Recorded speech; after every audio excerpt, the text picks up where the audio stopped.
leading the revolution of talk radio. Doug Hoerth on AM News Talk 1360. Always a kick to have Dr. Wecht on, and I think that is Dr. Wecht turning the corner. I gave him a tape of one of the single funniest things that's happened to me in my much too long tenure in Pittsburgh, and apparently never got around to listening to it. So for Dr. Wecht and for everybody who's in need of a laugh, this goes back now, about 10, 11 months ago when Dr. Wecht was a guest. We got into a serious discussion because there was an email, and it had to do with cutting off circulation and bringing sexual pleasure to preppy murder chambers, all the rest of it.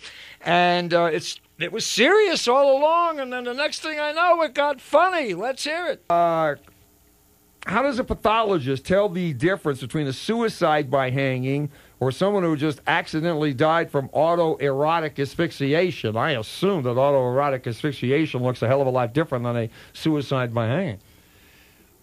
Well, yes, it does. Autoerotic, and that is very popular, by the way.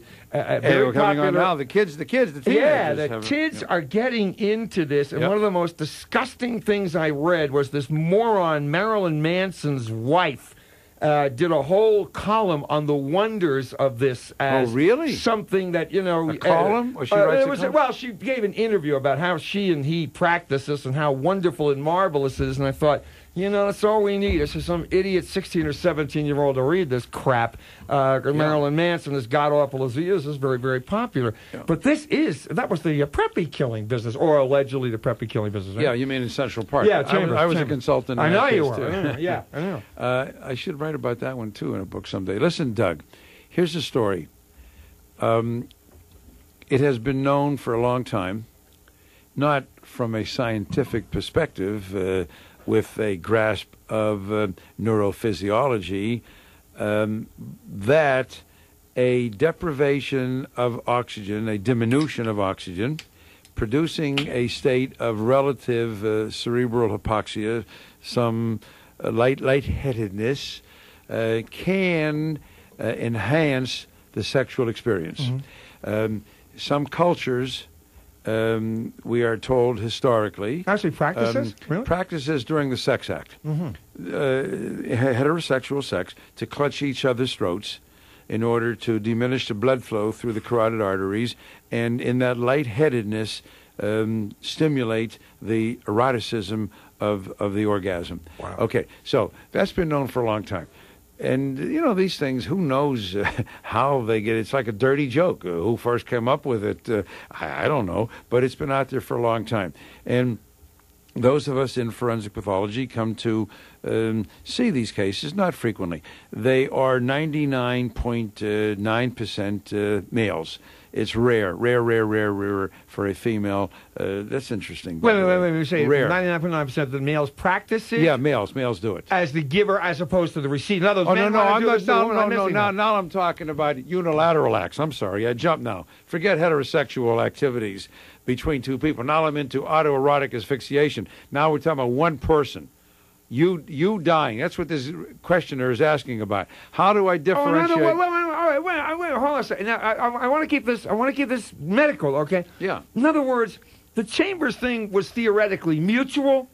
Well, according to Chambers, that's what he said. Yeah, okay, it was according. But you're talking about. Oh, now you are talking about solo, a person by themselves doing this. I missed that. The pathological. Well, the questioner knows. Okay. The pathological. All right. So in other words, let me jump in. I just want the audience to understand. So in other words, we're talking somebody performing this solo. 99% of the time, it's a male who's doing it solo. 99.9%. Okay, I got you now. Okay. So what they do is. What a lovely subject. They. I mean, I'm a liberal, but I ain't that liberal. Anyway, well, today you're a liberal. What happened to libertarian? No, I said sexually. Sexually, libertarians would go for this big time. Oh, man, I haven't tried that. But anyway, I thought you guys abstained, for God's sake. My God, you ruined my day. Well, I got news for you. We got nothing better to do than to read your damn book.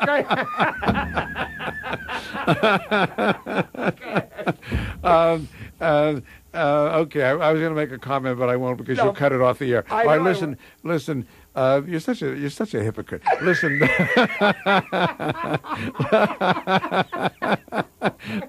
Doug. All right. So what they do is they have to get something around their neck in order to diminish the blood flow. Okay. So it could be a rope, it could be a strap or so on, but it's always with a release mechanism of some kind, the knot, the way the knot is tied or so on. Now, then, in a big percentage of cases, there's a binding phenomenon. They will bind their hands. They will trust themselves. In some cases, I have seen belts and ropes sometimes affixed to mechanical objects. My top case was a guy in the military. He was a young Asian, I think of Asian descent, U.S. military. He had the ropes attached to a door, to a bicycle. You open the door, the bicycle started.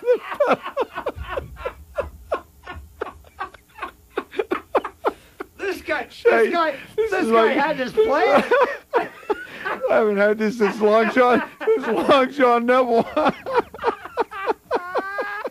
This guy knew what he wanted. He knew where he was going to get it. Oh, my Wait God. a minute, he had a what? Say this again. He had a what? The way you opened the door and moved the chair, which started the bicycle pedaling, then moved the rope around his neck. And by the way, folks, it also made the stereo play.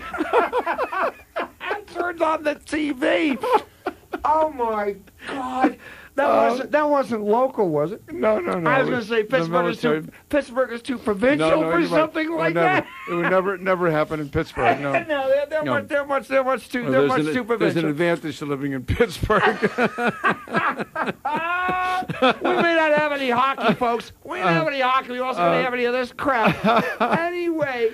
So to get back to the difference between, now, in a significant percentage, I don't know, 25, 33%, which takes us to Albert Decker, there's a transvestite element. The men will have one or more female garments. I had a case of a CMU student.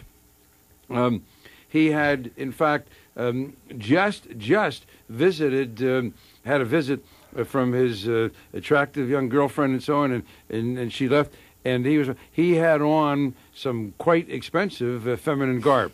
They'll put on a bra, they'll put on panties, and so on. It's a fantasy, and the binding phenomenon, and who knows, but it's all part of the fantasy. Right. Now, that's what is called autoerotic asphyxia. Right. What we were talking, and that was Albert Decker, the movie star. Who, now, let me you and I and a few of your octogenarian listeners all right, will recall. Hold on a second. Do you have any octogenarian listeners? I had my octogenarian removed about an hour ago. But anyway, but to go back to Albert, now, when was Albert?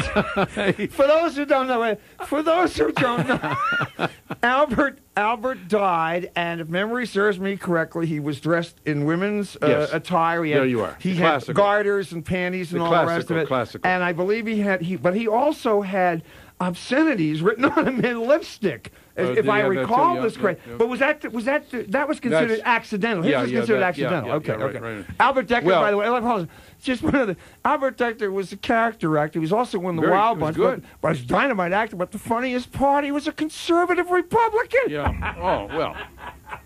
Conservative Republican. You know how they are. Well, yeah, that's right. That's right. They haven't come out of the closet, right? The guy that you were talking about with the thing, the bicycle, was he a Republican or a Democrat?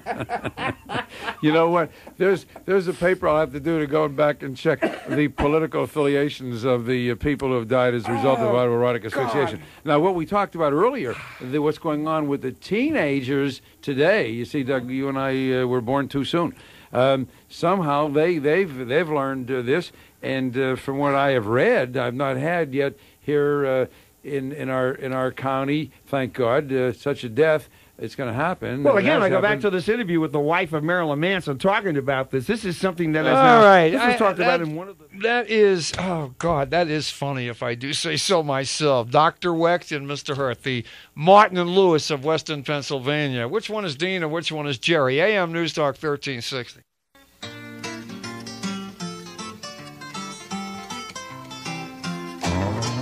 I had a friend I could trust. She went into the park and got busted doing the ring around the Rosie rag. Yeah, Rosie's with us today. Went in the park late at night and we pulled a lot of people over 80 uptight. It was doing the ring around the Rosie. rosy rag. Rosie is ringing around again. Ring around the rose. Touch your nose and blow your toes, and I'll be doing the ring around the rosy rag. Yes, our favorite blogger is blogging once again, Rosie O'Donnell.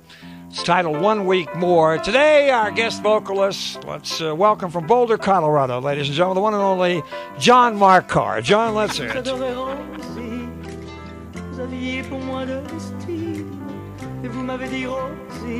This little tome is titled 1 Week More.